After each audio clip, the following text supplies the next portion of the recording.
Support for this show, Politics Done Right, comes from politicsdoneright.com, publishers of How to Make America Utopia, Take Away the Economy from Those Who Rigged It, As I See It, Class Warfare, The Only Resort to Right-Wing Doom, It's Worth It, How to Talk to Your Right-Wing Relatives, Friends, and Neighbors, and other books written by Egberto, Willies. Welcome to Politics Done Right. My name is Egberto, Willies, your host. Good morning, Houston. Good morning, Harris County. Good morning to the great state of Texas. Good morning to the United States of America. And of course, good morning to the world receiving the signals from our magical internet created by whom and formerly known as what?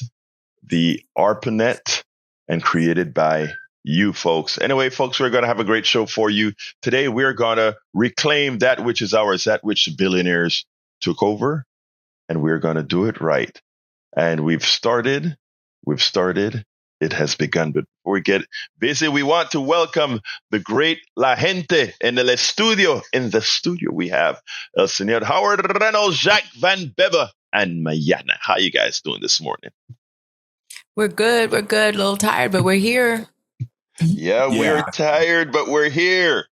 Oh, we've got Dr. Frank Cannon String upstairs in his lair, tying dental floss to cans. I tell you, you know what? He's been, Mayana's been like doing some magic here, and he's been like, I'm out of here, guys. I'm out of here. But anyhow, how's it going, Jack? What's the wisdom, the word of the day? All right. It's about Trump. Okay, more war. Trump threatens leader of Iran, demanding unconditional surrender or death. Is this the goal of Empire USA, to use Israel as a wedge to destabilize the region with conflict, so corporate America can lay claim to the resources in that region of the world? War is just resource extraction by force, and law is what they use to create war. Yeah, I couldn't have said that any better. And you know what's interesting, Jack? This morning before I came onto the show, I turn on and have Morning Joe running in the background. And what I saw or listened to was these guys talk about and pretty much accept the impotence of America relative to Israel, the Netanyahu. Oh, Netanyahu tell him we're going in whether you like it or not. We have to do this. We're going in. We are the country that gives Netanyahu, I think, $3-something billion a year, the American taxpayer dollars. We are the ones who supply him with his aircraft, both the F-35 and others that are doing those sorties in Iran. We are the ones who manufacture the bombs that he's using. In fact, as he mows down Gaza, the blood of all those people in Gaza, the innocent dead people, we are going to have to take some responsibility for having given him these bombs and allow him freewheeling. We are the ones who gave him the bombs that our country currently inflicting in a preemptive war on Iran. We are the ones doing that.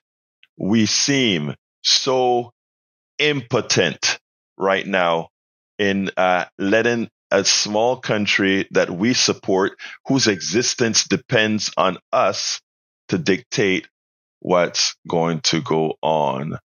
That is ridiculous. That is terrible. So, I think you nailed it. We are so entwined with this. It should put our politicians to shame. Anything else you want to add before we get started, Brother Jack? No, that's all right. I'm against war, and I would like to see law really looked at and reformed in a way that's not so damaging to people. I could not have said that any better. Well, I have a lot to talk about this morning, but right at the beginning, we got a call from John. I think John wants to ask tell us something about the great event they had in Cyprus. So let's go ahead and bring John into the fold, and then we'll get started. Good morning, John. How are you doing this morning, sir? Good morning, Beto. I'm doing great. I hope y'all are too. Yes, we're doing fine. I believe it. Y'all sound great, and I love the input that Jack puts in there at the beginning. Sometimes it inspires me to change my topic. You sound like me. He does that to me all the time. I don't feel bad anymore. You guys in the morning do that, man, and that's good. That's a very good thing. That's a good thing. That shows how progressive I'm continue to. My mind keeps working. That's good. Talk to me, my brother. Talk to me. And I was so impressed with Francisco at the bridge, and what happened across the country, and it just makes me feel good. It gives me hope, right? But watching what Senator Padilla did, and then what happened to him, and we've seen that happen to other people before. And the show before yours mentioned it, that it's a matter of their reaction is always violence, is always force, where Democrats always want to talk it out, and that's losing right now. So my question is, what's the recourse for those agents? You can't tell me that FBI agent who grabbed Senator Padilla, who put his hands on him, doesn't know the law. He's got a degree. That man has to have a degree to have an FBI badge. And that he didn't know that? I understand maybe the National Guard guy is that dumb. Look, let me tell you what's worse, John. This is important that I don't even see why the media hasn't said this. Senator Padilla was escorted into that room with 2 federal agents. And when he got up and walked up front, he didn't lounge up front. He walked up front to answer a question. As soon as one of the other federal agents, a DHS agent, held him, he said, "I am Senator Padilla." In other words, I'm the United States Senator. He identified himself, not like all of them in there shouldn't know him. If they purport to be politicians, etc., and he is on the subcommittee on immigration, it's highly impossible that they don't know him. So they knew him. But here's what got me the most. Remember what I said up front. He was escorted into the room with 2 federal agents. Why didn't those 2 federal agents, as soon as somebody held him, said, "Oh, no, this is Senator Padilla"? In other words, when he walked up, the first time a DHS agent grabbed him and pushed him, immediately the 2 agents that brought him into the room should have come to say, "No, sir, no, guys, this is a senator of the United States of America, the representation of over 39 million people." Nobody says that. There are other components. Right. Mm-hmm. There are other components here, John. Go ahead. I'm sorry. Yeah. And this is the thing. This is the thing. You're right, and that was my point. Is that at what point is there not an investigation and those people held responsible? Because look, we know this, Egberto. We know this happened in Germany, and we know that the excuse was there that I was just following orders. Yeah. So you're saying you had no choice. Then Kristi Noem should be the one that should be arrested. Exactly. But here's the other thing, right? The way they treated him also had, and I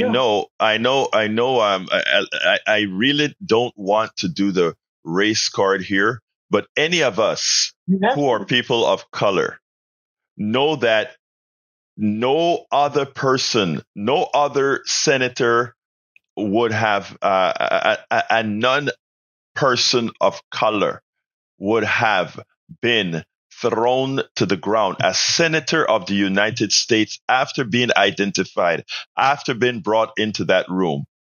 None would have been, no federal agent would feel empowered to put a senator down that way. But let's go a bit further. Yesterday, they did that to the comptroller of New York. But notice the difference in how the comptroller of New York was handled than Senator Padilla. But at the same time, the attempt was made to say, you see, it can happen to this guy as well. No, there is in the entire, in fact, if you take a look at what the judge also, a judge came out yesterday with regards to the NIH programs. The judge came out and said, I have never seen an administration that so overtly, this is a Reagan judge that so overtly racializes issues. I'm paraphrasing, but who actually damages, who passes and does actions to damage people of color and LGBTQ folk. That judge said that, so it's not Egberto or anybody else trying to pull a race card here. Go ahead, my brother. Like me and you, we grew up in this society. We understand that because we had to live that since we were kids. We had to live with that that if you got out and questioned the ticket, you were going to end up in handcuffs in the back of a police car. You knew. Oh, yeah.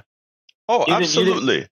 Yes. So you had that, and that's what these people who try to deny racism and want to be appalled because we use the word racism, but that's exactly what it is, and call it out. And you know what? It's like the show before you said.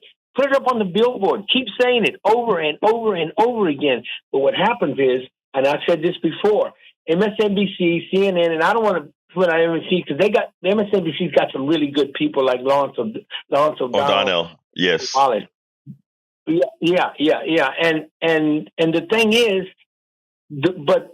sometimes I feel like they're being told, don't repeat this because next segment or tomorrow it's not going to be said. And that's the problem. Because when a propaganda, and it's Russian-style propaganda, basic propaganda, you say the lie over and over and over and over again, and then these ignorant people who are listening will sit there and believe it. But when you have the truth on your side, like Padilla did, then let's repeat it. Let's keep repeating it. Just kind of like that bill that I told you, that section of the bill, that 70302. Yeah, talking about it anymore. Yeah. Why not? Well, you're going to wait for I am talking about it every day. I'm talking about it every day. So we have to keep doing that. Hey, yeah, that's why I send you the money I send you. Well, I appreciate it, my brother. I appreciate your support, and it's so important. I'm for the long run, man. Thank you, brother. You have a wonderful rest of your day, sir. Thank you very much. All right. Great guy, John. And by the way, John, thank you for starting the show out and changing the topic for me now. But it's an important topic that needed to be addressed. The title of the show today is Trump Threatens Iran's Leader. New York Times exposes Musk Social Security lie. And Jasmine Crockett nails rural hospital truth. And I want to play that. Welcome aboard, Bob Reiger, Sefer Vehicle Cat, Cheryl Elkins, Sin Monique Meredith. Cheryl Elkins says, DHS is feral. What we're seeing here in Massachusetts is full-blown thuggery. No IDs, no warrants, refusal to acknowledge legal documents. I fear it's only a matter of time before someone stands their ground against potential kidnappers and someone is shot. We've been saying that for a while, Cheryl. I think you nailed it. Let somebody, remember a lot of states like Texas are full carry states. And when somebody comes up with a mask to them, they may just pop a cap in them. Let's see what they say then. Susan Rosenbaum, Lori Utz, Concierge Joanna, Suzanne Jagoda, CJLJR, thank you for being here. Likewise, we have Billie Jean Irwin from Summerwood, Harry Jensen from Missouri City. Thank you guys for being here. Good morning, Jack and Mayana, and our host, Egberto, Harry Denson Jr. in the Hacienda. I love the way he said that.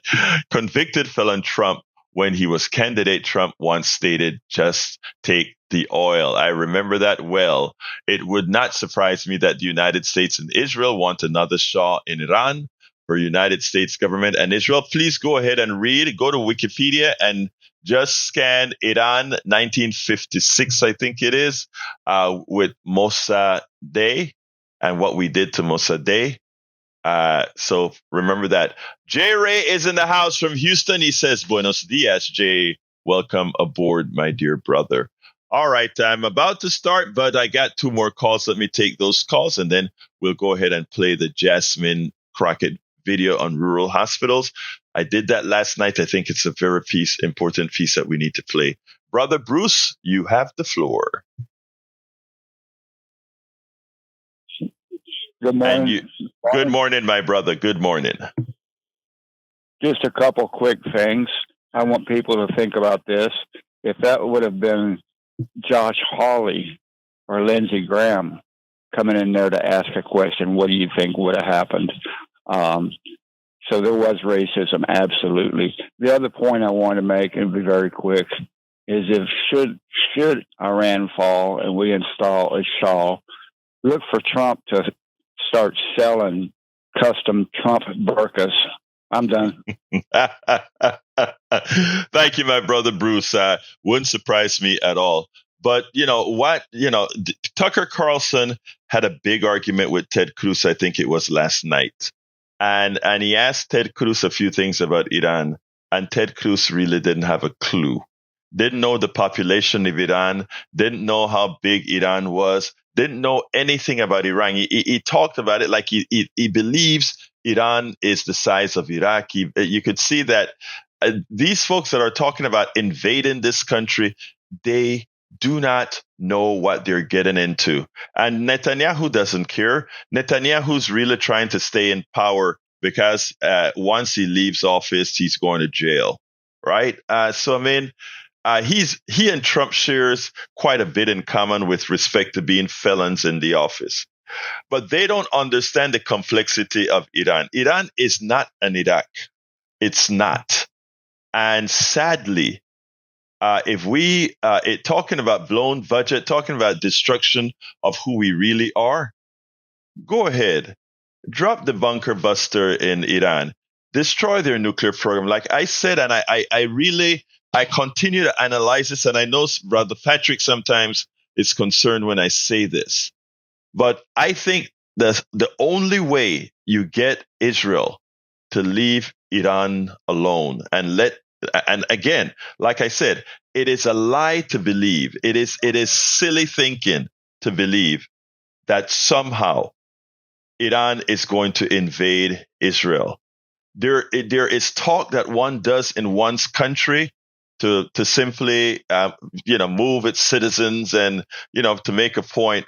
But the reality is no Arab country in 2025 is going to try to invade Israel. Israel knows that. America knows that. And to attempt to go into this country serves 2 purposes. Make the enrichment of the defense industrial complex, and the second one is to destabilize a region to simply try to, take the oil. But the funny thing about it is a destabilize, as even Tucker Carlson would point out, and I can't believe I'm agreeing with Tucker Carlson here. But it will be uncontrollable. But I pause with my soliloquy and move on to Johnny. Come on in, brother Johnny. All right, how you doing, my dear brother Johnny? Here we go. Yeah, Iran, Iraq, tomato. That's how a lot of these Republicans who don't like to read, including Wolfman Jack, Wolfman Jack, not Magic Jack, Wolfman Jack. Yeah, we know. That's the simplistic way they see the world, and that gets us in trouble. But, I was telling Magic Jack on the phone a moment ago, I was asking him, I says, you remember not too many years ago we was talk about defunding the police. I think the time is long past for us to demand defunding ICE, because if you defund ICE, if you stop giving them a paycheck, guess what? They don't work for free.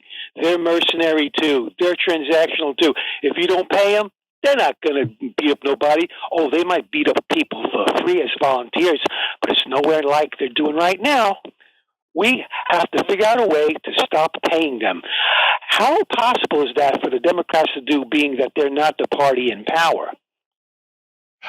It is really impossible for that's the problem right now is Democrats have absolute zero power in Congress right now. And for those who think the Senate and the filibuster or whatever, the filibuster has always been a thing between gentle people. And notice I say don't say gentlemen, but gentle people. They follow it because they want to. There's nothing constitutional about there's nothing constitutional about the having to have cloture to pass a bill. So if the Republicans want to do something, there's no filibuster or anything that would stop them for what they want to do. And unfortunately, that's what we have. That's what the American people have voted for. Again, when you rail on critical thinking decade after decade, and enough people start to adapt that model of non-critical thinking, you get the failing nation that we are right now. And it hasn't failed yet. It is failing. It hasn't failed yet. Johnny, with people like you and others, at some point in time, we may be able to, and it has to be quickly, we may be able to recover before we completely fall off of the cliff. But let me just tell you. What you're saying, go ahead. What you're saying is America is currently getting a C minus, and we're on the verge of getting a D or D minus. So one last thought. You said something interesting. You said that the Democrats don't have any power. Right. Can you imagine the people who listen to Fox and who call into Rush Limbaugh back in the day? Can you imagine that? I'm not saying this about you. This is a general statement, right. General observation. That fetus attitude we see on the left, we don't see that on their side. Even when they're not supposedly in power, when they're the minority party, they still get their way. They still get their way, and the Democrats fold. Let me correct that. Let me correct that, because first of all, you're correct. But let me qualify that, is what I should say. Let me qualify that. And I don't remember who is it that I think it's John who just said we do a lot of talking, right? Well, it's not the talking that is bad, right? It's the inability to act that is bad. And the reason we have the inability to act is that there is a segment of the Democratic Party that shares commonality with the right. And that is, remember what happened. Go ahead, say that again. It's the centrist Democrats. You and I talk about them all the time. Right, exactly. Right. And what happens? They won't leave, Egberto. They won't leave. Well, let me explain though. Let me explain what can be done about that though. First, the reason. First of all, the reason that while they're out of power, Republicans still speak the way they speak is that they do know they have that segment of the Democratic Party. I have always mentioned that Biden has been likely the most, and I'm not saying progressive enough, but I'm saying Biden was the most progressive president in my lifetime based on policy that I'd ever seen, right? But still, he had to contend when it came to the BBB, the Build Back Better bill, which had a lot of great stuff in it. He still had to contend not with Republicans, but with Sinema, Manchin, and at times others that actually clipped his wings. So when you talk about that, the rebirth that can come from this, look, when things go as south as they will go, because the bill, there are certain parts of the big, beautiful bill, if we don't generate enough, or if the people in the streets elsewhere don't generate enough of a challenge that some in the MAGA world say, oh my God, we can't have that, a part of that bill will pass. And the parts of the bill likely to pass are the parts of the bills that will hurt MAGA the most, which, and since if you take a look at what the Senate is doing, the House moved a lot of the pain to after the election. The Senate wants to bring the pain immediately. And if the Senate part of the bill passes, many of MAGA will see that they are on the front line of the pain. And that will bring a good choice, Democrats into power, progressives into power. The thing that we have to do is ensure that the Democrats get into power aren't those that are simply ready to appease the plutocracy, appease these other guys, because there's a young kid. I don't necessarily like the way he did things within the DNC. He left the DNC finally. What's his name? The guy who was shot up from Miami, from Florida. I can't remember his name right now.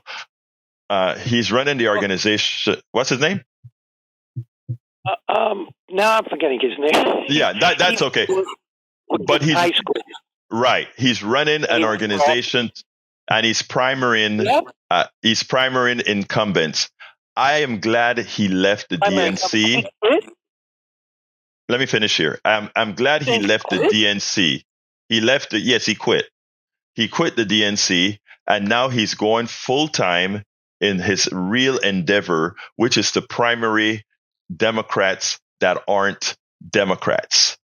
And I think that's a good thing. And I think that will work in these times of dire straits. I think that will work in these times of dire straits. You think he could be just as effective doing that outside the Democratic Party? Well, he can't do it within no, he's not leaving the Democratic Party. He's leaving the DNC. He was a co-chair of the DNC. He's now leaving the DNC, and now he can work he can go ahead. The DNC cannot work against any Democratic candidate. That's the rules. And that's where he ran into trouble, because you can't talk about primarying somebody while you're in the DNC. Outside of the DNC, you can do whatever the hell you please, which I think is the good thing for David Shaw, I think is his name. I can't remember. Anyway. Anyway, I got to get started with the program. I'm running out of time. So let me go ahead and start that. Jenny will talk a little later. Okay. Real quickly before I hang up, they did the same thing to Bernie. Remember that big legislation he had, and they broke it up. I say, hey, I'm not talking about Republicans. It was the centrist Democrats, Pelosi, who tricked the progressives to go along with them, and they broke that bill into two pieces. And guess what? Yeah. They defunded, reduced the funding till it was a shadow of its former self. There you go. Got to go, Johnny, got to go. Thank you, my brother. You're absolutely right. All right, folks. Thanks, Johnny. Look, I got to get this particular video in, and then we'll take it on the other side. Let me do that now, and then we'll take it on the other side. Para ver, vamos a comenzar ahora. Representative Jasmine Crockett, Democrat of Texas, appeared on Chris Hayes' show, All In. And interestingly, Chris Hayes, she went on to discuss the big, beautiful bill, right? The one big, beautiful bill that really is a big, ugly bill, a bill that really harms most Americans. After going through quite a bit, Chris Hayes pointed out something interesting. And he asked her, where is the hospital lobby? To which Crockett didn't quite have an answer. But she made the point that we don't know where the hospital lobby is, but the reality is this big bad bill, also known as the big beautiful bill by Trump himself, would actually cause a lot of hospitals, mostly in red states, mostly in rural areas, to close. Listen to this, and then we'll take it on the other side, because while she didn't have the answer, I can give you the answer empirically. Let's listen to this, and we'll take it on the other side. When I used to cover Congress day in, day out, was that the hospitals were big interest groups. They are. They will drop money on your head if they don't like it. They will be up in your office. Yes. Where are the hospitals? Honestly, it's wild to me that they have not shown up in a big way. I don't know. To fight this bill. I have no idea. I mean, it's kind of like you saw the farmers, right? Like when we were going through that like continuing resolution, the farmers were like, wait a minute. Like they showed up, like the Farm Bureau was like, we are here, right? And so it is odd because the hospital lobby is a really big lobby. And a lot of people probably think of lobbies and they think, oh, you're going to be the antithesis of me. But when you're talking about rural America, like I lived in East Texas, let me tell you, hospitals are shutting down. And in rural America, you don't have as many providers either. And so literally, if you have this specialized cancer, you can't stay at home. You've got to go somewhere else because there's no one that knows about the help that you need. So it is really odd. And I tell you this, that there's going to be more hurt that comes to red states than blue states. Blue states can actually take in a lot of this, not to say that they should and not to say that it's right, but like it will be disproportionately red states will get hurt by the Medicaid cuts in both these versions. Yes, absolutely. Chris Hayes is right to ask. During the Obamacare debate, the hospital lobby was deep in it. In fact, a lot of the bad pieces of that bill really came to pass because the hospital lobby didn't want certain things done, etc., because they figured it would affect their bottom line. But somehow they are not very concerned about the big, bad, beautiful bill. Why is it? And, as I rack my mind, you have to realize what's the purpose of this bill. The purpose of this bill is to take away, to find ways to give the wealthy, the corporations, the big folks, a huge tax cut. And the way to do that is to take away a lot of the benefits from middle class, working class, and poor Americans. So again, the question is, hospitals. There are a lot of hospitals that are going to be closed in rural areas. There are a lot of hospitals that are going to be closed in red states. Why aren't you out there fighting to say, no, Mr. President, this is going to hurt us? You have to realize it. These hospitals in rural areas, they don't care about those small town doctors. They don't care about those small town nurses. In fact, the way they feel, if those hospitals close, there'll be a lot of room for these people to work in the cities. There'll be a lot of places for these people to work in the centers where the profit really is. You see, when you have these rural hospitals, they run on a shoestring budget with small profit margins, if any. So it's really there as a service because you want to have a body there to go ahead and bring, for all the poor people that are living there. But again, if a large percentage of these people are giving you Medicaid money and the big hospitals can get Medicaid money and other money, they would look and say, well, you know what? We get a big tax cut, and that big tax cut is way more in the aggregate than what profit these rural hospitals will make anyway. So why fight the bill? Let's make the big city hospitals and the satellites in the big cities more profitable, and to hell with the rural hospitals. So we constantly screw the folks in rural areas, and by implication, we screw the red states. But the only way you get to screw the red states if you fool the red states, because they are the ones who support the people who are going to screw them. Because their leaders had never, ever cared about them. That is why in Texas, where, and I repeat this ad nauseum, in Texas where for the first 3 years of the Affordable Care Act, people could get Medicaid, the state paid zero, and all these people would get insured. But the state of Texas said no. Likewise, after 3 years, they could get the Medicaid for 10%. In other words, the government would pay 90% of the bill, and Texas would be responsible for just 10%, small amount.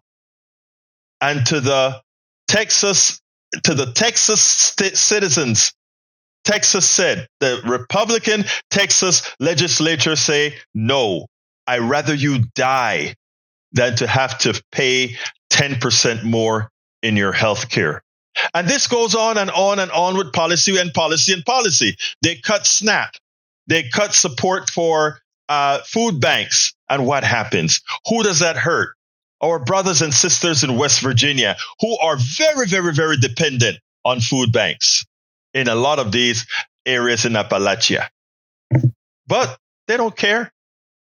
They have, even before the big bad bill, even during the time that Obamacare was coming into effect, even the times when the Inflation Reduction Act was coming into play, they never cared about you. The Democrats made sure to put these factories, the green factories and green policies in red states, hoping that red state politicians would say, wait a minute, if these green energy programs are in our states, then we can't really get rid of it because it'll hurt our people. But what does the big bad bill do? The big bad bill in the House version just about drops it to zero almost immediately. The Senate is trying to do a little bit of negotiation, but again, it harms their own people in order to give the money to the wealthy. It is essential that you see this, folks, as they have you hoodwinked on social issues like abortion and 10 commandments and go deport the immigrants and all of these things. As they work on all of that to distract you, they're there taking your money. They're there taking your wealth. They're there taking your livelihood. They never, ever cared about you. They never even made an attempt to care about you. But somehow, you'd still vote for them. You've got the evidence, folks, and it's going to come to pass. If this bill goes through, the rural areas are going to feel the extensive pain first. And those doctors that are going to leave those closed hospitals, they'll have jobs. They'll be driving back to the city.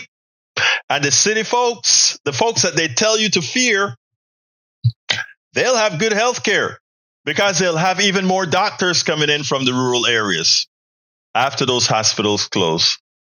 They'll have more nurses from the rural areas after those hospitals close. There's one industry that you'll have some people there, but it's going to make you poorer. The ambulance services will stay in the rural areas because they'll have to transport you 100 miles to the hospital. And then when you get your loved one in accidents, when you get your loved ones with heart attacks, if they don't die before getting to the hospitals, if these ambulances, many of them private, gets you to the hospital, you're likely going to have to sign your home away to pay the bill to get to the hospital 100 miles away. So you see, they're screwing you up front, and you'll be screwed again if you get hurt and have to be rushed to the hospital. And God forbid you have to use the helicopter, because at that point, you probably also lose your form. Folks, look, I can't express this in more detail. Jasmine Crockett nailed it. Yes, it's going to affect the rural hospitals. Chris Hayes nailed it. Where the hell is the hospital lobby? And what I'm telling you is they've done their cost analysis and they figured, to hell with the rural hospitals. To hell with them. You guys are the ones who need the Medicaid more than anyone else.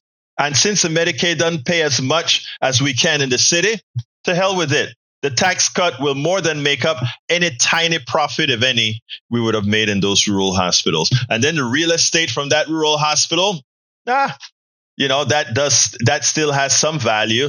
So that stays on the books as value for the person or the entity who once held that hospital. All I can say is, my rural brothers and sisters, my red state brothers and sisters, you better get with the program, because your own is coming for you. Your own is coming for you. And let me tell you, for every video that I make, right, I create an article for it that goes into the newsletter. And in researching, I do the videos first, and then from what I know, and then I go do some deeper research into for the points that I'm wanting to high surge on. And here's what I found out, and I wrote it in the article. The rural hospitals margin is about just over 0%. The median is 1%. But the hospitals in America, in the cities, their margins are 6%. In other words, between 600 times and infinity more than the rural hospitals. So it's not hard to figure out why these mega hospital corporations are going to say, you know what? It gives us an excuse to close the hospital. Nobody can say that we're just being greedy. They can say it was caused now by your politicians. You folks, amazing. Let's go to Brother Patrick. Come on in, Patrick. How are you doing this morning, my dear brother? I'm doing great. How are you? I'm doing fine. Talk to me, sir. Have we talked about polling on the Big Beautiful Bill? How it's polling? No, we haven't, but I do know about it. But please go ahead and frame it. Okay. For folks that one reason or another decide that they don't know or they don't want to say something about the big bill, have an opinion about it, that polls right around 20%. The people that agree with the Big Beautiful Bill, that say that it would be a good thing, they poll right around 25 to 27%, which is to say 3 out of every 4 people you see today either don't know enough about that bill or do not want that bill. The remaining 53, 54% do not want that bill. Now, if we're in a democracy and over half of us don't want it and only 1/4 of us do want it, and there's still a party pushing for it, what does that say? Well, it says something that's been studied. Actually, Harvard, I think, did a study on that says the people with the most money are the ones who Congress listens to, and very few bills are passed because of popular support. They're passed because of wealthy support. Continue, brother. The Republican Party campaigned on the perceived perceived lawlessness or the lack of law or the increase in crime. But as you've seen from the emails I've sent you, that there are studies dating back to 2018 that indicate that Medicaid and Medicare spending decreases crime at a spending rate or efficiency of 4 to 1, which is to say, if we put a clinic somewhere, it will reduce crime 4 times more efficiently or 4 times less costly than a police station. So Absolutely so. Anyway, my brother, thank you so kindly for that. I got some more calls, and I want to get one other video, and if I can squeeze in it, I don't know if I'm going to be able to get it in, but anything else, my brother? You earned a lecture on depleted uranium and bunker busters. I'll call you at 3. At 3 o'clock, we'll talk about it, buddy. Thank you, man. Have a good one. Thank you. All right, let's go to Michele. Or Michele? How do you say that? Hello? Yes, you're on, sir. How do you say your name? Michael. Michael. Oh, okay. Talk to me, Michael. How you doing, my brother? I'm doing fine. Maybe real quick. I don't want to stay on topic. Madisonville, Texas. I was coming through there one day, and a little kid slammed the back of my car, and I had to go to Madisonville Hospital. Okay? So, and I'm being a big shot in there, and I asked the nurses and doctors where they live out here in this rural area, and they were all coming from Houston for 2 weeks here, put them up in the hospital owns the house, but they don't live there in the first place. And then they have more veterinarians in Madisonville than you have doctors for the cattle. So look, these people are going to lose out big time. And you just see the little Trump signs, all Trump country and all this other stuff. They're going to be the ones that's going to lose their health care. And it's a good hour and a half, a good 65, 70 minutes to get to the first hospital in Houston on 290. With that, love the show. Take care, my brother. Thank you, my brother. Have a good one now. Take care. All right, let's go to brother Brian. Come on in, Brian. Yeah, good morning. How's everyone doing? We're doing fine. Talk to me, sir. Your topic today is what? Healthcare or lack of? It is actually the one of the topic was what the big bad bill is going to do to healthcare to people in rural areas. How about Obamacare? Wasn't it Nancy Pelosi that said we have to pass the bill to find out what's in the bill? Did she say that? Yes or no? No, that's not quite what she said. That is out of context, but go ahead, make your point, sir. Don't change the words. Don't change the words. She said that exactly. Look, let me tell you what doesn't work, Brian. Stop being confrontational. I said my piece, you said your piece. Continue what you want to say. Okay, well, I'm not conversation. Stop the argument and tell me your point, sir. Okay, well, the point is you ramble on about a bunch of stuff and it's not true, and then just absolutely hang up, and I don't get a point back in. Well, that's not true, sir. I have asked you to tell me anytime you've heard me say something that's not true. You have not been able to do so thus far, and you've been calling this program every day for the last several years. Go ahead with your point, sir. Okay, you're saying you're not wrong. At what temperature does natural gas freeze?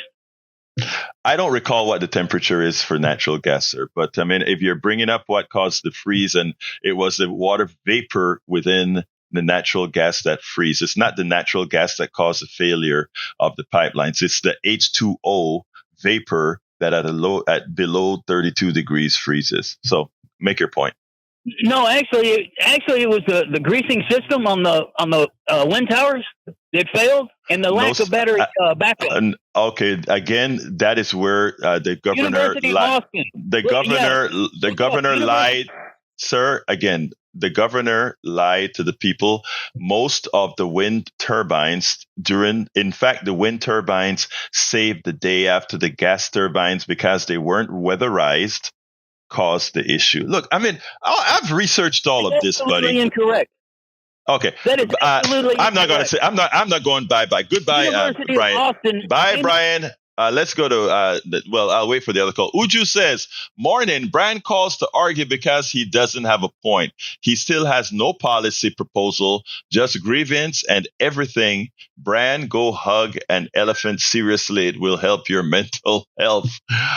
John A., we should be adding support to add trauma capabilities to strategically located so people in rural areas can live if they are injured. I mean, we were ready to do things like that, but they keep voting against the people who would do it for them. The people who would make their lives better are the people they vote against. All right, let me see if this is going to last 6 minutes. I got one more to do here. I can get it in. Once again, the lies are exposed. We all knew that DOGE was a big failure. Yes, it was a failure. In order to try to find any type of savings, they had to lie about it. But you know what they did worse is they messed with one of our sacred programs, Social Security, and they lied about it. And they lied about it not by error, but knowingly. I want you to listen to this piece, and then we'll take it on the other side. 40% of the calls into Social Security were fraudulent. 40% of the people who are calling in are actually committing fraud. That means the 60% who need their Social Security checks are waiting in line. We learned 40% of the phone calls that they get are from fraudsters. 40%? That's right. Almost half. Yes, and they steal people's Social Security is what happens. That was a lie. It was repeated over and over again by the most powerful people in our government everywhere they went. It was used over and over to justify Donald Trump and Elon Musk's chaotic plans to take over the Social Security Administration. Today, the New York Times reports that it's also an example of how the Trump administration knowingly allowed a critical government agency that millions of Americans depend on to be run through misinformation, echoed and amplified publicly by Elon Musk, and in this case, enforced internally by Stephen Miller's wife. From that new report, quote, Social Security employees knew the billionaire's claim had no basis in fact. After journalists followed up, staff members began drafting a response correcting the record. That's when Leland Dudek, plucked from a mid-level job only 6 weeks earlier to run Social Security, got an angry call from the White House, according to several people familiar with the exchange.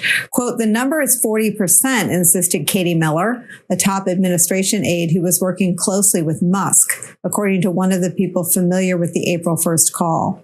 President Trump believed Musk, she said, do not contradict the president. Well, take me through what you and your colleagues are reporting.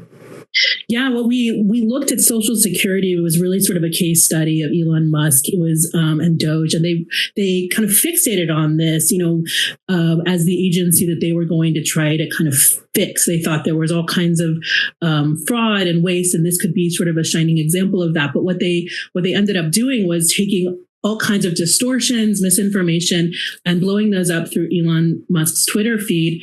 And it caused a lot of havoc inside the agency. We were able to see that really close up with some of our reporting from current and former employees. And they ended up elevating somebody who was a mid-level person, a fraud expert actually, but then not actually listening to the expertise of him and others in terms of trying to actually fix an agency. Instead, it was things that they didn't understand. They just assumed it was showing something really scandalous instead of actually trying to understand it.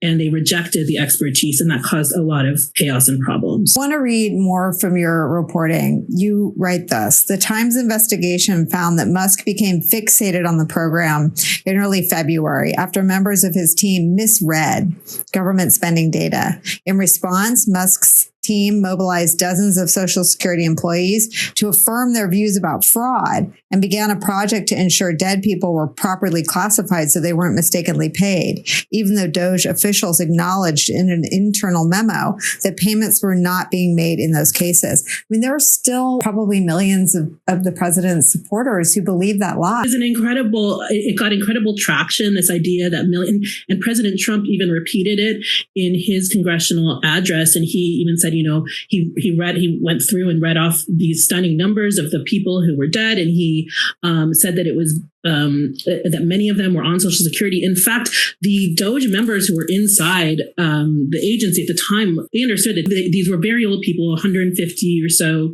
They were 150 years old, and it was just a record-keeping issue, essentially, with them. And it was not actually getting any payments, and they understood that. And yet they embarked on this whole project to ostensibly remove these people, give them different dates of death in order to satisfy this idea that Musk and President Trump and others were perpetuating, that these were actually dead people getting Social Security checks, which was not true.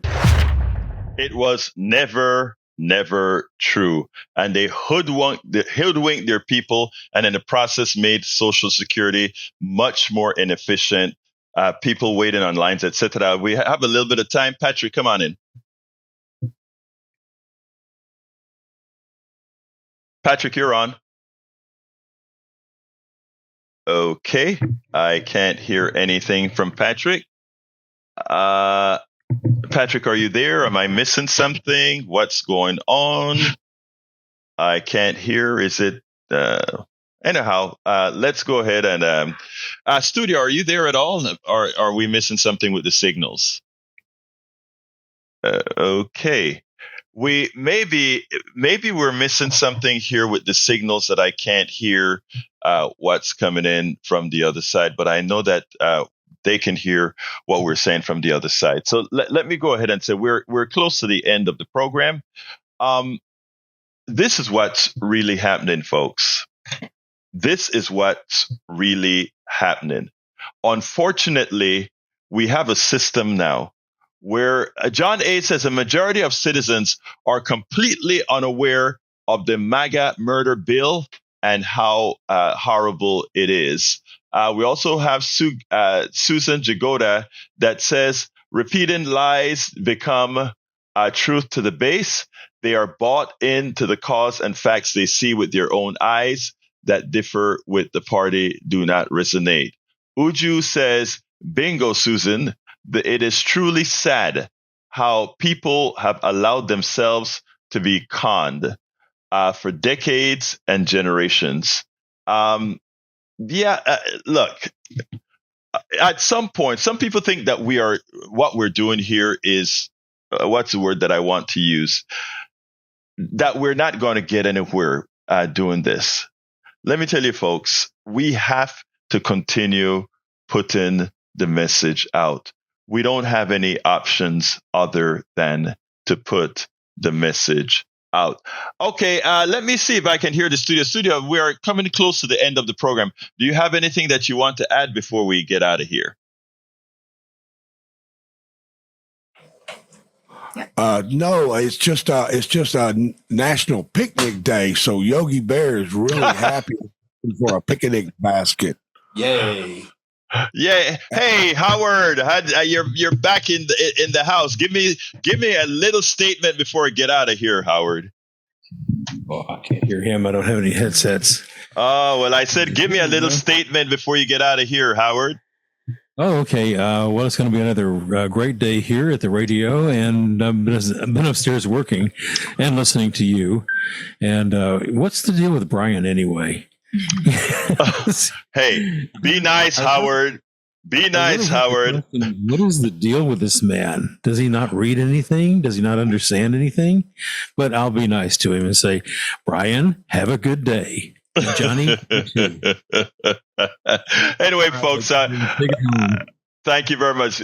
Thank you, studio, Mayana, Howard, Jack. Thank you, guys. You guys are wonderful. Anyway, folks, I love you all. You can get the rest of the program at politicsdoneright.com/newsletter, politicsdoneright.com/newsletter. You can write me, email me directly. I answer all my emails. Sometimes I get so many, it takes a little while, but I answer them all at kpft@politicsdoneright.com, kpft@politicsdoneright.com. My name is Egberto Willies. This is Politics Done Right, and you guys know how I end this baby. I am what? Out! Support for this show, Politics Done Right, comes from politicsdoneright.com, publishers of How to Make America Utopia, Take Away the Economy from Those Who Rigged It, As I See It, Class Warfare, The Only Resort to Right-Wing Doom, It's Worth It, How to Talk to Your Right-Wing Relatives, Friends, and Neighbors, and other books written by Egberto Willies.